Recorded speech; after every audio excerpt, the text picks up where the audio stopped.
বিশ্বকাপে নিজেদের প্রথম ম্যাচ মরক্কোর বিপক্ষে ড্র করেছিল ব্রাজিল।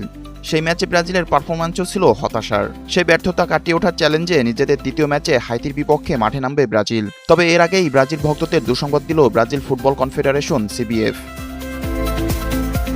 ব্রাজিলের হতাশাময় পারফরম্যান্সের পর অনেকেই অপেক্ষায় আছেন দলের প্রাণভ্রমর নেইমার জুনিয়রের চোট কাটিয়ে স্কোয়াডে ফেরা।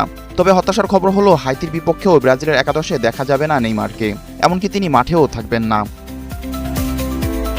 CBF জানিয়েছে নেইমার নিউ জার্সিতেই থাকবেন। সেখানে আধুনিক সুযোগ সুবিধায় তার পুনর্বাসন প্রক্রিয়া বা রিকভারির শেষ ধাপ চলবে।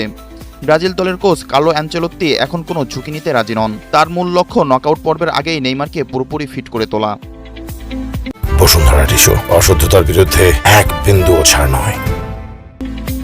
প্রায় মাসখানেক আগে ক্লাবের হয়ে খেলার সময় ডান পায়ের কাফ মাসলে চোট পান 34 বছর বয়সী এই ফরোয়ার্ড। বিশ্বকাপের আগে থেকেই তিনি মাঠের বাইরে। তবে তার অভিজ্ঞতা ও নেতৃত্বের কথা ভেবেই তাকে দলে রেখেছেন কোচ।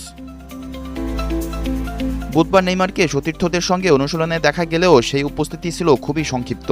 দলের সঙ্গে কিছুক্ষণ সময় কাটিয়েই তিনি আবার ব্যক্তিগত ফিটনেস অনুশীলনে ফিরে যান। ব্রাজিল শিবিরের প্রত্যাশা নকআউট পর্বের আগেই নেইমারকে পুরোপুরি সুস্থ পাওয়া যাবে।